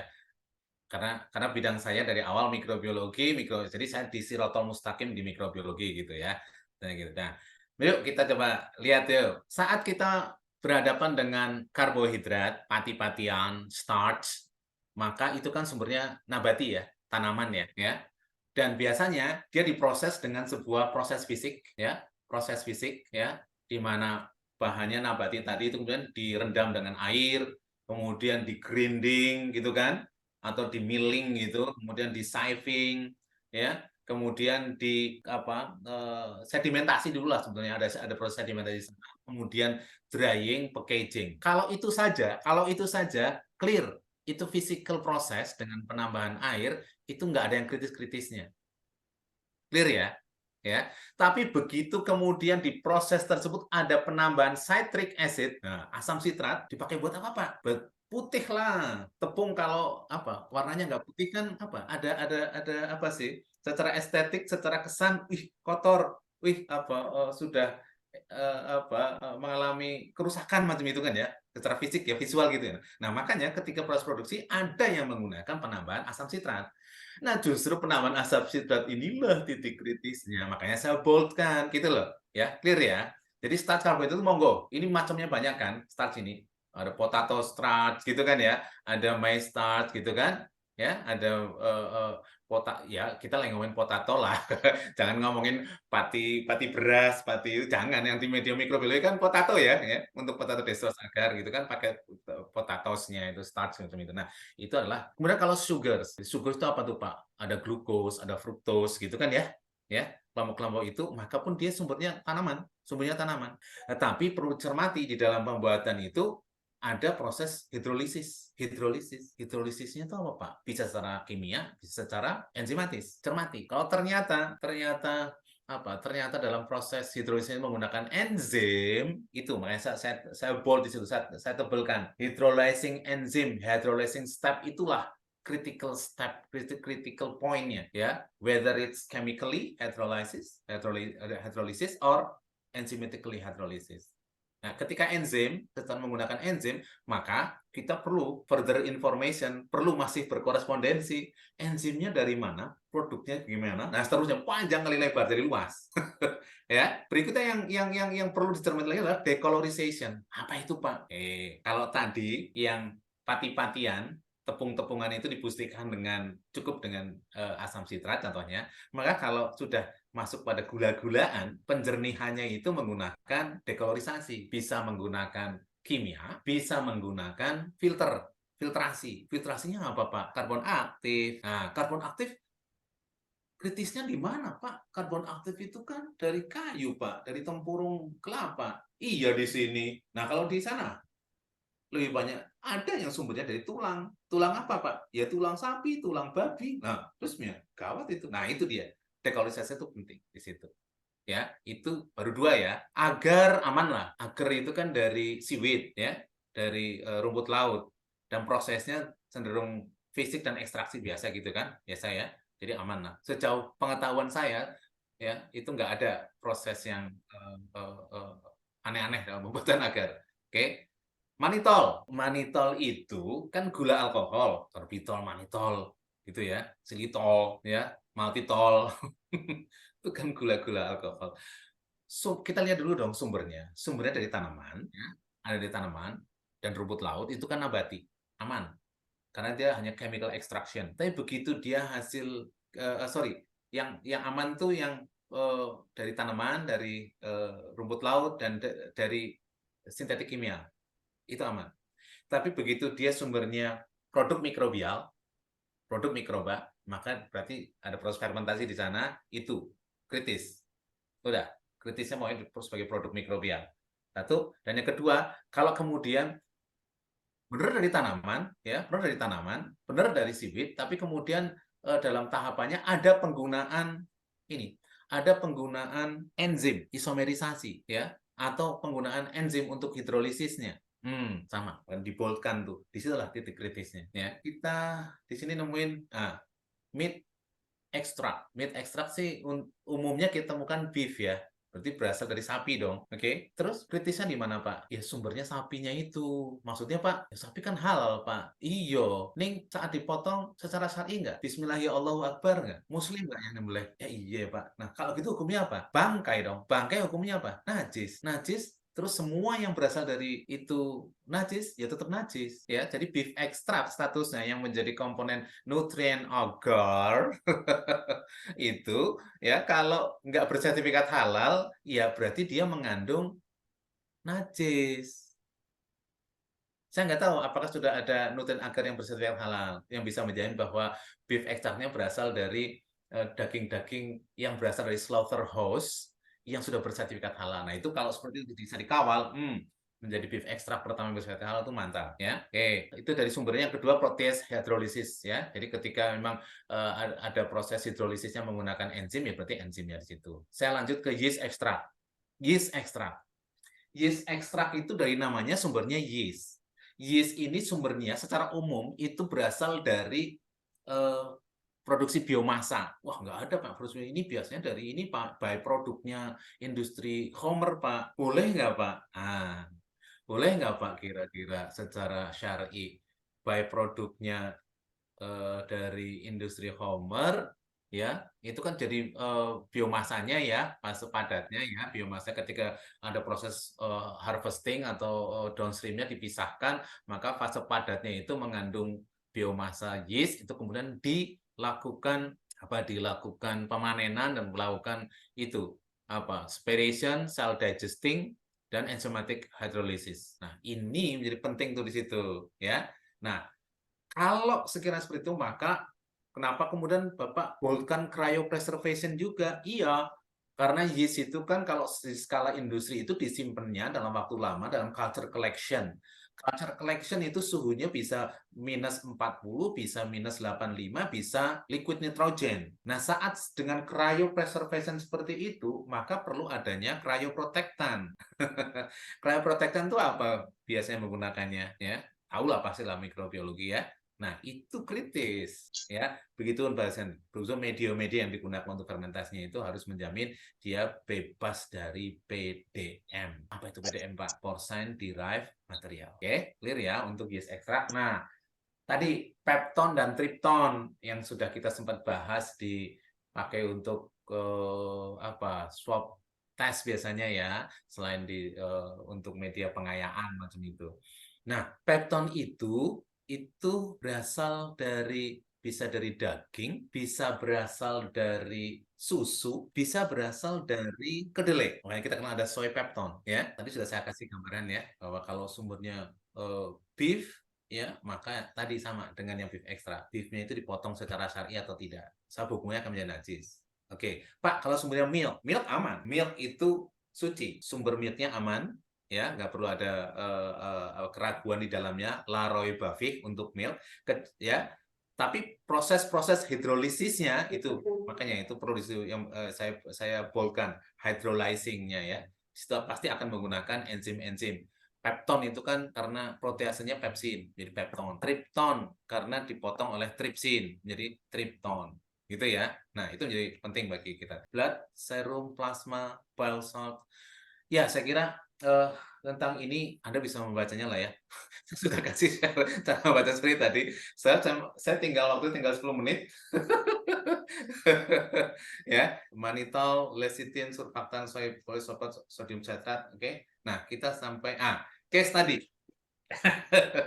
Oke, 10 menit nih. Case study coba. Di case study ini, Anda bisa melihat ya, ada yang atas itu Litinbrod, yang bawah itu pertanyaan saya. Yang pertama nih, apa ingredient kritis dari Litinbrod dan Tripton soy agar? Setelah kita ngobrol tadi, silahkan bisa mengaktifkan Silahkan mikrofonnya. Bapak dan Ibu, bila mana ada yang mau jawab secara langsung boleh. Ya, langsung aja, langsung aja. Siapa ya? Aktifkan mikrofon, ayo silakan. Atau Mohon mau tunjuk bantuan. tangan juga boleh. Soya pepton, Soy pepton, terus lecithin, lecithin, terus sama polisorbat 80. itu. Masih belum kurang tepat ya Pak? Apa dilempar lagi nih Pak?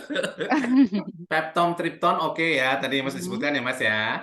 Terus yeast extract termasuk kritis nggak Mas? Oh, yang di atas juga ya, Pak ya? Oh, ya kan Litinbrod sama Tripton soy agar. Oh, dua-duanya ya. Oke. Iya. Oh, yang bawah ya Tripton, Pepton itu ya, lecithin, polisorbat ya. Itu yang bawah ya. Yang atas? Pepton tripton, Mm-mm. KM pepton tripton, yeast extract, sama lecithin, sama polisorbat 80. Iya, iya, iya. Nah, good ya. Jadi sudah ada gambaran ya untuk satu.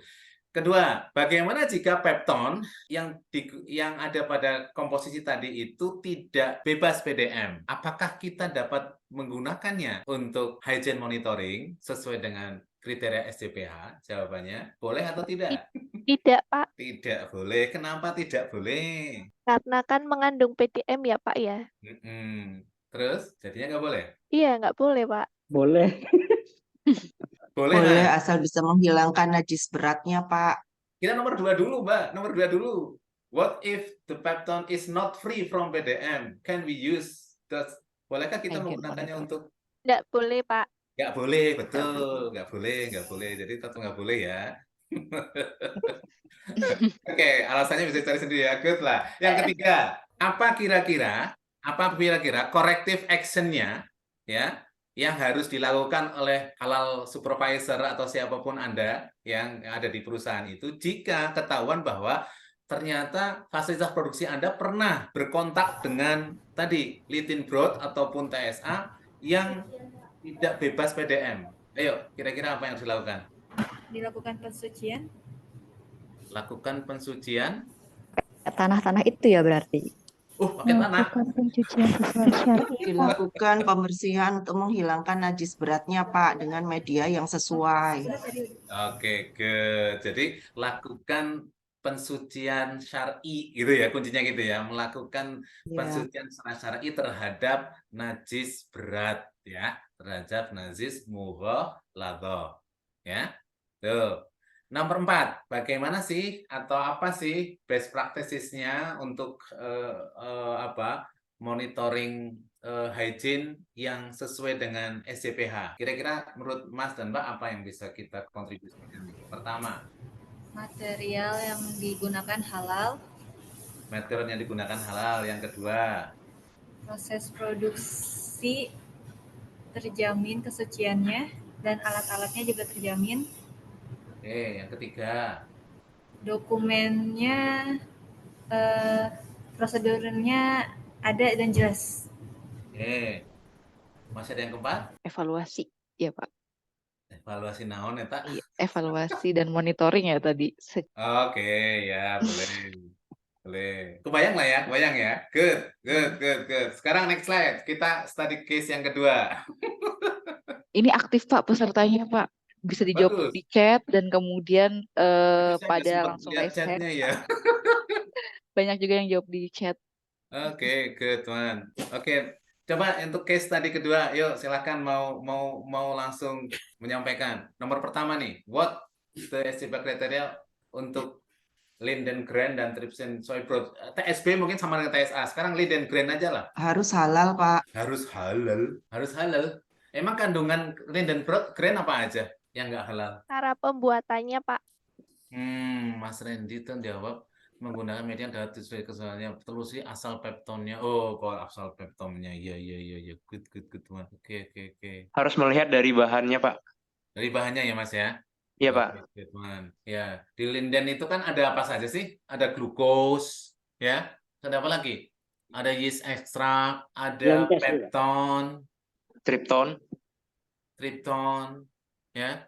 Itu kan. Selebihnya kan tinggal mineral kan? Kimia kan? Amonium fosfat, ya. Polisorbat tadi. Ada polisorbat juga di linden, maksud sih? Oh, ada ya. Di linden loh, Nak, Mbak. Ya, itu ya, tolong cermati ya. Terus yang kedua, apakah kalau pendapat bahwa menggunakan plant-based media itu aman? Wah, udah aman sih, saya sih nggak khawatir. Belum tentu, Pak. Kenapa belum tentu? Tergantung komposisinya sama bagaimana proses pembuatannya melibatkan apa saja. Kalau komposisinya tadi hanya sudah bisa menjamin bahwa berasal dari tanaman. Terus apalagi yang Apakah kita tanamannya itu ada proses lebih lanjut untuk dia terbentuk media yang diharapkan? Misalnya apakah ada hidrolisis atau apakah ada iya, fermentasi dan betul. lain sebagainya. Betul, Bu Hendy. Itu yang disebut sebagai processing aid ya Bu ya. Ya, processing aid yang digunakan di Iya, dalam Pak. proses produksinya itu perlu dicermati. Adakah penggunaan enzim, adakah penggunaan filter ya seperti ion exchange resin ya, apakah menggunakan activated carbon, itu semua yang disebut sebagai processing aid.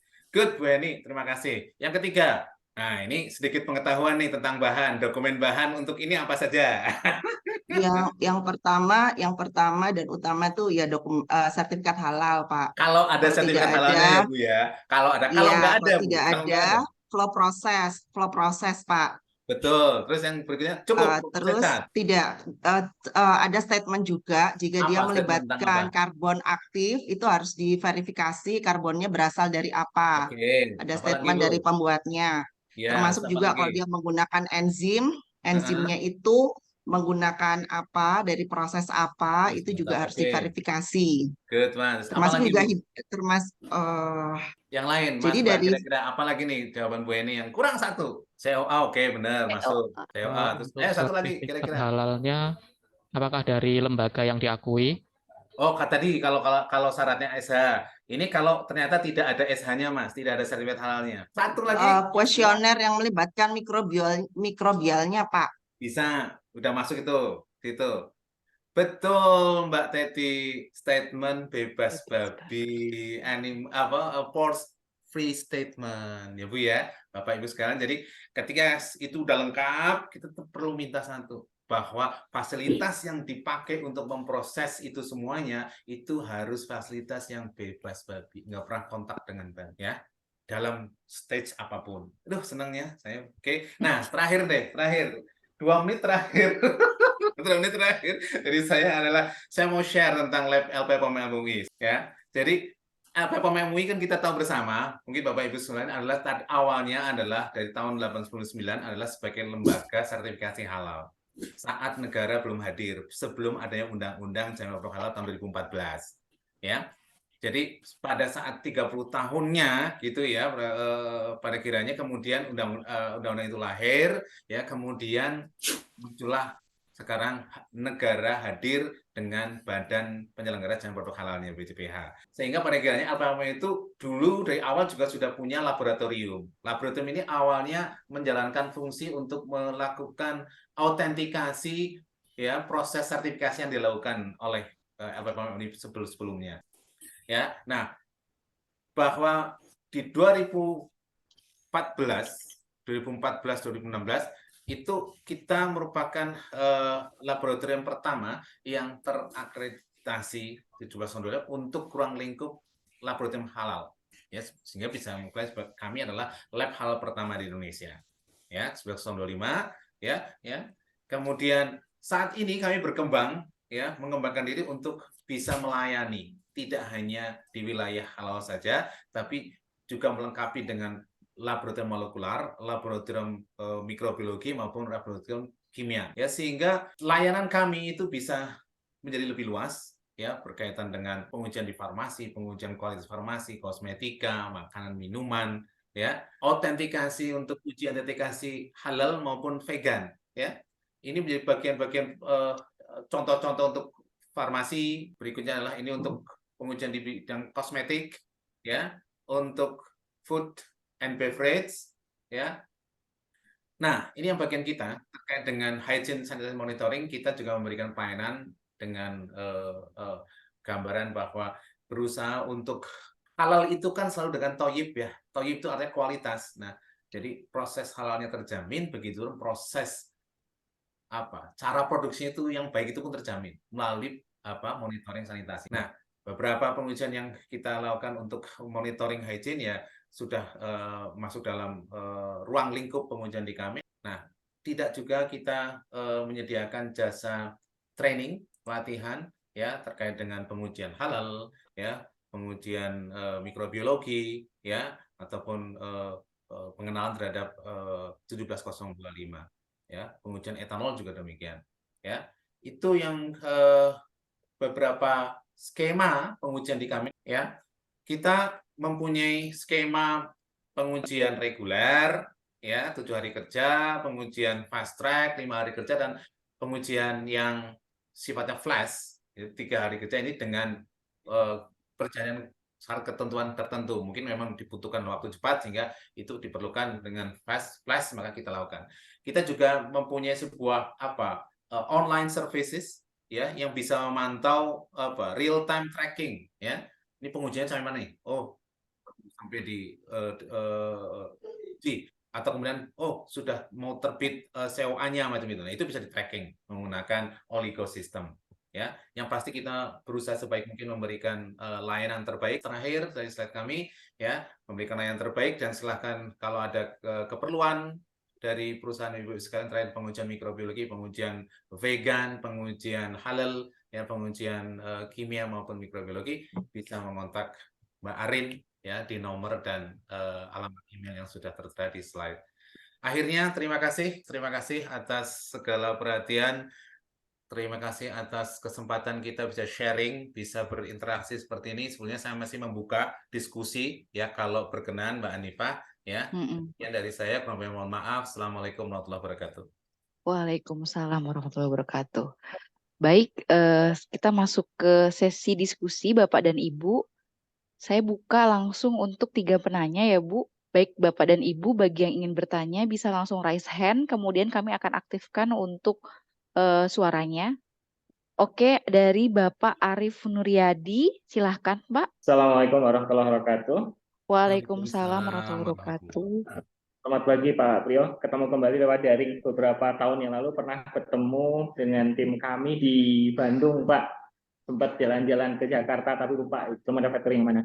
Jadi terima kasih Pak, ini informasi yang sangat penting. Saya itu punya hutang ke tim terkait analisa mikrobiologi dari aspek kehalalan. Kalau dari sisi good laboratory practice-nya Pak, saya kan dulu juga mantan analis laboratorium ya, mantan karena sudah di laboratorium. Jadi mereka kan berinteraksi dengan media Pepton Promit tiap hari, mereka berinteraksi dengan media TSWB tiap hari. Memang untuk perlakuan swab test sudah dipisah, jadi perlakuan swab test sudah menggunakan prosedur halal, baik dari peralatan, media, sampai otoklasnya juga sudah dipisah. Tapi kan kita tidak bisa menutup mata Pak ya, mereka kan melakukan analisa itu tiap hari, mereka berinteraksi dengan media-media tersebut tiap hari. Bagaimana menjaga aspek kehalalan dari sisi personelnya Pak? Personalnya terima ya. Kasih. Betul. Terima kasih Pak Priyo, terima kasih. Terima kasih Mas Arif. Ketemu lagi Mas Arif. Pertanyaan bagus. Elaborasinya mungkin kita perlu adakan satu sesi sendiri Mas Arif. Bagaimana pengaturan good laboratory practices berkaitan dengan aspek personal dan aspek SCPH-nya. Ya, meskipun di dalam jaminan bahwa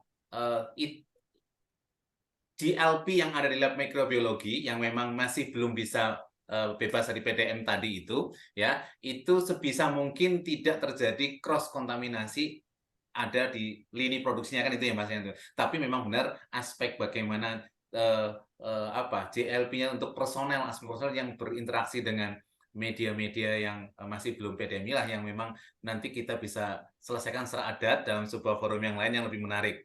Gitu ya Mas Arif ya. Ya cocok ya. Terima kasih, ini menjadi bagian yang kami juga sudah menyiapkan untuk itu dan nanti kita akan berinteraksi dengan Mas Arif lah. Gitu ya Mas ya. Ya Pak, terima kasih. Ditunggu pokoknya. Kami sangat Siap, menunggu. siap. Jadi, Nanti saya kontak lanjut dengan Mas Arif. ya, makasih Oke. Pak. Terima kasih. Iya, terima kasih Assalamualaikum. Pak Arif. Waalaikumsalam. Pertanyaan Pak Arif sebenarnya bersinggungan juga Pak dengan pertanyaan yang ada di kolom chat. Ini Nah, dari Pak Atar sama pertanyaannya. Saya ya, bacakan ya Pak. boleh.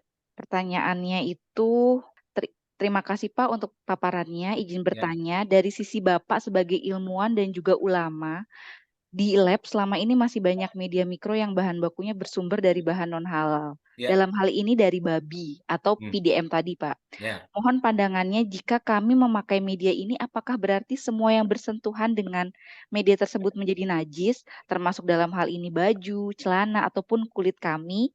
Terima kasih untuk jawabannya. Itu bersinggungan ya Pak dengan Baik, Pak baik, Arif. baik. Kalau gitu saya sedikit spill lah ya. Iya Pak, karena banyak banget yang Tadinya sama Mas Adi tertarik saya Pak tawar, dengan oh kita urusan soal adat gitu, nanti kita ngadain forum yang lain gitu. Tapi nggak apa, nggak apa. Jadi ini secara pendekatan, secara generik aja, bahwa ketika kita berinteraksi di laboratorium, maka ada satu APD lah ya, gambaran kita, sebaiknya kita menggunakan APD, ya, alat perlindungan diri, yang memang itu sekali pakai kan Mbak. Berapa kalau memang itu berapa sekarang kita menggunakannya sekali pakai. Sekali pakai di antara yang langsung berinteraksi kan tangan biasanya, tangan ya, tangan. Maka kita upayakan tangan ini dan ini semuanya bisa terlindungi ya.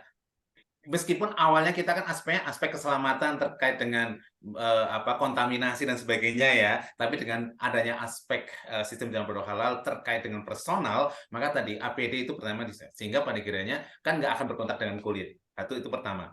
Ya kan? Yang kedua terkait dengan fasilitasnya sudah barang tentu, maka fasilitas tempat mencuci petri dish, mencuci semua glassware yang memang dipakai untuk menampung dan menyimpan itu semua ya pasti akan tercemar PDM dan itu sudah pasti mutan najis dan mughaladzah sifatnya gitu. Ya sehingga pada kiranya dalam aspek itu ya kita meniadakan itu nggak mungkin, belum mungkin saat ini gitu kan ya. Maka yang bisa adalah bagaimana kemudian seminimal mungkin kita berkontak dengan tadi, dengan air, dengan apa ya, sink, dengan peralatan itu yang kemudian berharap tidak kontak dengan organ tubuh kita, sehingga kalaupun penggunaan jas laboratorium yang sekali pakai sangat tidak memungkinkan dan itu agak aneh, yaudah yang pasti bahwa jas laboratorium itu dipastikan bahwa itu ya hanya di lab itu saja, jangan terus kemana-mana, jangan terus kemana-mana gitu kan ya. Itu yang menjadi penting dan pada kiranya emang ada bagian-bagian yang terus kalau gitu pencucian terhadap jas lab yang memang kemungkinan terkontaminasi sebagainya itu juga harus menggunakan pendekatan tadir syar'i. Jawabannya ya iya gitu kan, mau nggak mau gitu kan, agar menjadi bagian ketika dipakai lagi ya bersih dan suci gitu, sehingga pada akhirnya kalaupun berkontak ya nanti yang penting tidak berkontak dengan tubuh kita, baik muka, tangan dan sebagainya. Jadi itu jawaban spill sementara dari saya dan detailnya mungkin kita bisa tadi dalam forum yang berbeda. Baik Pak, baik. Oke, masih ada satu penanya lagi, boleh untuk langsung bisa raise hand, nanti kami persilahkan dari Bapak dan Ibu. Total ada 240 peserta nih Pak. Ada yang ingin bertanya kembali, dipersilahkan secara live. Baik, dari Ibu Siti Aisyah ya Bu.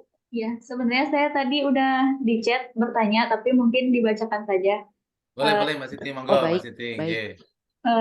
Jadi di lab kami itu, kami telah melakukan tes DNA porcin untuk beberapa media seperti TSA. Dan hasilnya negatif. Namun seperti tadi dipaparkan, TSA tersebut, salah satu komposisinya itu adalah pepton. Nah, bagaimana kita mengetahui si pepton ini tuh prosesnya dihidrolisis dengan apa? Apakah ada website tertentu atau bagaimana ya Pak? Baik Mbak Aisyah, jadi kita ini kan jawab pertanyaan tentang bagaimana kita tahu menelisik ke atas bahwa hidrolisis agentnya atau enzim atau apakah yang berasal dari mana? Ya biasanya kita mintakan kepada vendornya, kepada produsennya untuk kemudian mereka menyampaikan dari mana sumber hidrolisisnya. Beberapa menyampaikan ini memang dari porcine, dari pancreatic porcine gitu, pancreatic enzyme itu ada yang seperti itu, maka itu jelas. Saya ada beberapa menyatakan oh ini dari ada beberapa sumber katanya menggunakan protease gitu mereka ya. Sementara ini kami ya percaya dengan pernyataan itu karena kan sifatnya kita percaya pada statement-statement itu dianggap ya resmi lah ya, resmi dari lembaga, sehingga ketika memang mereka menyampaikan soy peptone didegrade dengan papain atau bromelain gitu, yaudah karena itu dikeluarkan dari si produsennya, maka kita kan harus hormat dan respect terhadap pernyataan formal dari perusahaan tersebut. Jadi kami bisa menggunakan dasar itu, gitu loh Mbak. Sehingga ketika memang produsen nggak bisa sifatnya ini confidential dan sebagainya, bisa aja kemudian ditemu dengan kalau gitu, oke, kami mintakan pernyataan. Akhirnya pernyataan gitu Mbak. Mbak Baik Siti. Pak, terima kasih. Baik. Sami. Oke. Ini sebenarnya masih banyak pertanyaan via chat, Pak. Jikalau Nah, Bapak berkenan, nanti kami ya. akan rekap pertanyaan dari Bapak Boleh. dan Ibu peserta. Monggo. Kemudian kami akan kirimkan ke Pak Priyo dan kami akan kirimkan jawabannya by email ke Bapak dan Ibu yang Ya. tertera di chat ya, Bapak dan Ibu. Ya, Jadi kami mohon maaf untuk di forum ini tidak bisa menjawab secara langsung pertanyaan Bapak dan Ibu melalui chat, tapi nanti kami minta Pak Priyo untuk menjawab dan kami Ya. akan kirimkan Salah. jawaban tersebut ke Bapak dan Ibu. Ya. Baik. Terima kasih Pak Priyo untuk materinya yang sangat daging sekali Pak. Kami selaku pengguna dan juga pelaku di lab sangat aware juga termasuk penggunaannya nanti karena kami sebagai muslim juga saat setelah bekerja di labnya seperti apa karena itu berhubungan dengan najis juga. Terima kasih Bapak kesempatannya. Kami tutup. Pak Priyo silahkan ditutup Pak. Baik, dengan mengucap syukur alhamdulillah ya, saya merasa ini sebuah kehormatan, sebuah kebahagiaan bisa bermuajahah dengan Bapak Ibu Mbak Mas semuanya ya, berbagi ini semuanya ya. Semoga ini ada manfaatnya buat kita semuanya. Ada lain kesempatan, ada waktu dan sudah ada nomor bisa menghubungi saya akan sangat terbuka untuk kita melanjutkan silaturahmi. Karena tadi sudah kenalan ya, sudah ta'aruf, berkenalan, maka sudah terjalin silaturahmi di antara kita. Dan hukumnya haram untuk memutuskan tali silaturahmi. Jadi saya tunggu komunikasi dan kontak-kontak berikutnya setelah forum kita ini ya, monggo saja ya, saya terbuka untuk apapun. Sekian, kurang lebih mohon maaf. Assalamualaikum warahmatullahi wabarakatuh. Waalaikumsalam warahmatullahi wabarakatuh. Oke, kalau kayak gitu kita foto bersama aja sekarang ya, Pak. Oh, boleh. Oke. Baik untuk Bapak dan Ibu, karena Pak Priyo akan meninggalkan forum Zoom, kita bisa mengaktifkan kameranya masing-masing. Kita akan melakukan foto bersama untuk dokumentasi yang akan kami tampilkan di YouTube kami juga dan juga Instagram kami. Boleh di-open kameranya, Bu, Bapak dan Ibu. Kami beri aba-aba senyum. 1, 2, 3.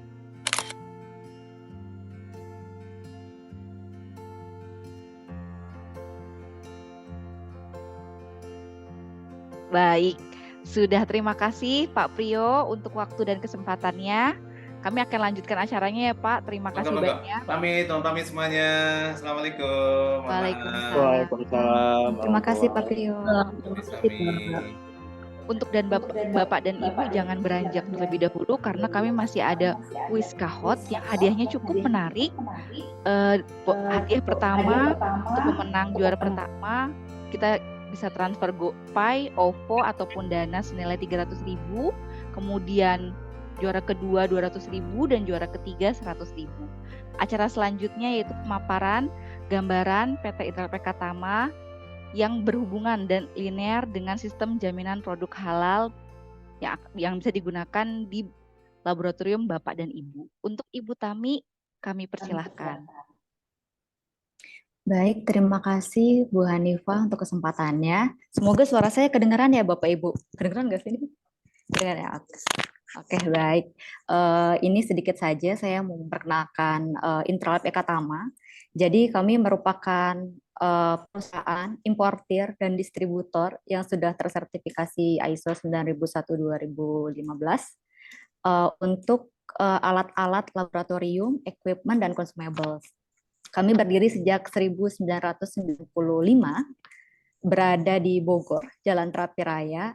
Berikut adalah contoh customer kami. Iya, ini contoh customer kami dari mulai farmasi, food and beverages, terus laboratorium pemerintah sampai ke universitas. Ini adalah brand-brand yang kami ageni. Saya yakin di antara brand-brand tersebut pasti salah satunya ada di laboratorium Bapak dan Ibu. Terkait tadi materi yang dipaparkan oleh Pak Prio terkait microbiological hygiene monitoring testing, kami Interlab Academy juga concern terhadap hal ini, maka kami juga menyediakan produk dan alat penunjang yang bisa membantu Bapak dan Ibu dapat dua-duanya gitu. Jadi proses monitoringnya juga berjalan, kemudian dari segi produknya juga produk yang berkualitas dan ramah untuk SJPH. Kami juga menyediakan swab test. Tadi juga Pak Prio membahas tentang uji swab. Untuk yang konvensional, kami ada yang kepalanya itu dari cotton, batangnya dari plastik, ada juga yang batangnya dari kayu, dan ada yang kepalanya dari spons. Kemudian ini juga ada tanda di sebelah kanan, free of animal derived ingredients. Jadi insya Allah ramah untuk sistem jaminan halal Bapak dan Ibu. Bapak dan Ibu juga boleh meminta surat-surat terkait kehalalan yang memang dibutuhkan kepada kami. Kalau tadi swab secara konvensional, ini ada rapid. Jadi untuk Bapak dan Ibu yang mengerjakan swab untuk listeria dan salmonella yang biasanya memakan waktu lebih dari 5 hari, ini ada metode rapidnya dari Paradigm Diagnostic. Jadi ini cukup dengan 24-30 jam itu sudah bisa dibaca positif atau negatif listeria dan salmonella. Dan jangan khawatir, dari mulai swabnya sampai dengan broadnya, medianya juga ini ramah sekali untuk sistem jaminan produk halal Bapak dan Ibu. Tadi juga Pak Prio sempat menyinggung terkait air sampling. Ini kami menyediakan juga untuk air sampling dan microflow, kontak plate. Kami menyediakan dari mulai kontak plate-nya saja, kemudian dengan kontak plate yang sudah berisi media jadi. Media jadinya juga ini sudah ramah ya Bapak dan Ibu untuk sistem jaminan halal. Which is berarti Bapak dan Ibu boleh meminta sertifikat halalnya ke kami, kemudian flowchart dari produksinya dan surat-surat yang lain yang memang dibutuhkan untuk audit halal. Tadi juga sempat dibahas yang pembahasannya cukup lama dan menarik terkait media mikrobiologi. Kami Interlab Ekatama merupakan authorized distributor untuk HiMedia, di mana si HiMedia ini untuk media mikrobiologinya dia terdiri dari beberapa jenis pepton, yang ada peptonnya berasal dari animal. Nah, tapi ini animalnya berasal dari sapi. Kemudian ada yang peptonnya itu berasal dari tumbuhan. Ya, ini sudah tersertifikat halal dari Jamiat Al-Hind. Jamiat Al-Hind ini juga sudah diakui oleh MUI untuk surat-surat terkait yang memang ditanyakan oleh auditor, Bapak dan Ibu bisa minta langsung kepada kami. Kemudian ini tadi peptonnya ada yang dari sapi, terus ada yang dari vegetable, dan ada yang dari sintetis kimia. Jadi insya Allah semuanya sangat aman untuk sistem jaminan halal Bapak dan Ibu. Untuk dari bentuknya pun, jika Bapak dan Ibu berkenan yang bentuk powder, HiMedia punya, yang bentuknya granul juga ada, kemudian yang bentuknya kapsul juga ada. Semuanya sama, sudah tersertifikasi halal, dan bisa dimintakan surat-surat terkait yang memang dibutuhkan untuk audit halal Bapak dan Ibu. Kemudian kalau bicara tentang laboratorium mikrobiologi, tentu tidak lepas dari mikrobanya itu sendiri. Mikroba ini kami punya dari Biobol sebagai CRM bakteria. Jadi kalau Biobol ini, kalau Bapak dan Ibu mau melakukan GPT, memastikan kualitas media ini baik atau tidak sesuai dengan ISO 11133, ini sudah terkuantifikasi kalau Biobol. Kemudian kalau satu lagi kami juga punya dari TCS Bioscience, bakteri standarnya. Ini kalau yang Bapak dan Ibu mungkin lebih analisnya banyak, terus ingin melakukan pengenceran berkala untuk si GPT-nya, kami punya Selectrol, ini dia bakterinya Passus pertama. Kemudian selain dari produk-produk yang disebutkan tadi yang berkenaan dengan environmental testing secara mikrobiologi, yang juga ramah untuk sistem jaminan halal, kami juga masih memiliki banyak produk yang berhubungan dengan mikrobiologi, biomolekular, dan lain-lain ya Bapak dan Ibu. Jadi selama itu terkait dengan laboratorium, Insya Allah kami lengkap semuanya ada. Mungkin sekian dari saya, Bapak dan Ibu, pengenalan secara singkat tentang Interlab Ekatama. Misinya kami, Bapak dan Ibu, ingat halal, ingat Interlab. Gitu. Terima kasih. Assalamualaikum warahmatullahi wabarakatuh. Terima kasih untuk Ibu Tami pemaparan singkat tentang PT Interlab Ekatama dan linearitas produk Interlab Ekatama yang berhubungan dengan sistem jaminan produk halal yang mungkin Bapak dan Ibu bisa provide juga. Dan kami juga ada di sini ada Tokopedia, ada Shopee. Apabila Bapak dan Ibu ingin cek harga dulu atau seperti apa, bisa ke Tokopedia atau ke Shopee. Baik, atau juga di Instagram kami untuk menerima promo-promo selanjutnya. Selanjutnya kita akan memulai Kahoot. Berikut saya infokan cara-cara kita main kuis di Kahoot ini. Bapak dan Ibu bisa klik di web kahoot.it. Oke, ini cara-caranya ya Bapak dan Ibu. Ini caranya, nanti kita kasih kodenya. Buka di browser Anda, di Chrome atau Mozilla, kemudian klik kahoot.it. Di situ langsung ada tampilannya pin game. Pin game-nya nanti akan kami share. Kemudian bisa tulis nanti nickname-nya untuk identitas seperti contoh Dani dari Intralab. Dani.intralab. Untuk nanti kami pengiriman hadiahnya, karena nanti akan kami japri atau Bapak dan Ibu bisa japri apabila Bapak dan Ibu juara. Oke, sudah dibuka, akan kami buka juga pin game-nya. Ini jadi bukan siapa yang paling benar, tapi siapa yang cepat. Jadinya ini bergantung dari koneksi juga nih Bapak dan Ibu. Baik, saya bantu untuk hitung mundur sebelum kita mulai. 10, 9, 8, 7, 6, 5, 4, 3, 2, 1. Silahkan di start. Baik.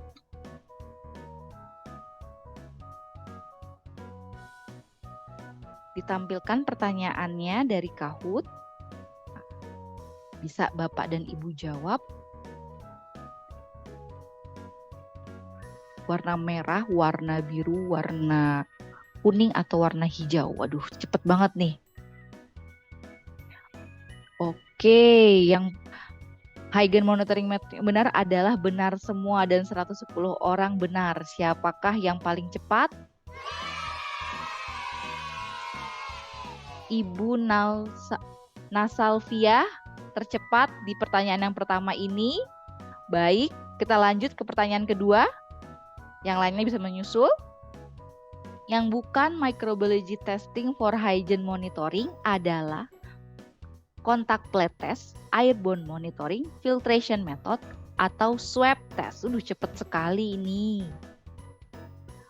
Oke, 91 orang menjawab filtration method dan jawabannya betul. Wah, Ibu Nasalvia tetap berada di peringkat pertama, disusul oleh Ibu Nurlia Nur. Baik, selanjutnya pertanyaan selanjutnya. Apa nama alat ini? Apa ya tuh? Air sampler, Petri dish 35 mm, kontak plate, atau swab? Baik. Oke, ada 9. Ada Bu Nasalvia tetap di peringkat pertama. Tadi jawabannya adalah kontak plate ya Bapak dan Ibu. Oke, selanjutnya. Media ini yang biasa digunakan untuk media fill di industri farmasi. Mudah banget. MCB, TSB, salah semua, atau Lindengren. Yang di industri farmasi. Baik. Sudah pada menjawab semua. Oke, TSB jawabnya ya Bapak dan Ibu. Ada 59 yang benar. Kita lihat peringkat pertamanya. Wah, masih Ibu Nasalvia di peringkat pertama, disusul ada nama baru Ibu Umi Asih. Next, di pertanyaan berikutnya. Double point, jadi cepet-cepetan ya. Media yang biasa digunakan untuk media fill di beverage industry. Media fill beverage industry. Apa ya Bapak dan Ibu? Benar semua, TSB, MCB atau Lindengren. Super cepat sekali. Betul, Lindengren. Ada 60 yang benar menjawabnya. Dan masih Ibu Nasalfiah di peringkat atas, disusul Irsyada Dumoho. Maaf kalau salah. Oke, masih ada 5 pertanyaan selanjutnya. Baik. Pertanyaan double point kembali. Di mana lokasi laboratorium LPPOM MUI? Di Jalan Raya Pondok Gede, Jakarta Timur, Jalan Terapi Raya, Jalan Pemuda Tanah Sareal, atau salah semua? Betul, di Jalan Pemuda nomor 5 Tanah Sareal, Kota Bogor. Ada 78 yang benar. Dan ini peringkat sementara. Wah, Ibu, karena double point langsung meroket Ibu Dini Seviani, disusul Ibu Nia, dan juga masih Pak Irsya ya. Oke, selanjutnya di poin ke-7, pertanyaan ke-7, double point kembali. Siapakah beliau? Siapakah beliau? Siapakah? Wah, Kiai Haji M. Anwar Iskandar, salah semua. Priyo Wahyudi, Budi Sulistiono. Siapa ya? Betul. 132 orang menjawab Priyo Wahyudi. Siapakah yang pertama?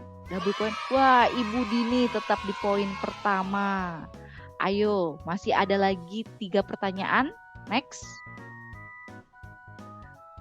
Pertanyaan. Multi select. Tahun berapakah PT NLPK Tama berdiri? Bisa 2 ya Bu, multi select tuh. 96, 98 baru saja atau 95? Oke, betul. Yang benar tuh tahun 95. Next, siapakah posisinya? Wah, Ibu Dini tetap di poin pertama, juara bertahan. Selanjutnya masih ada 2 pertanyaan lagi.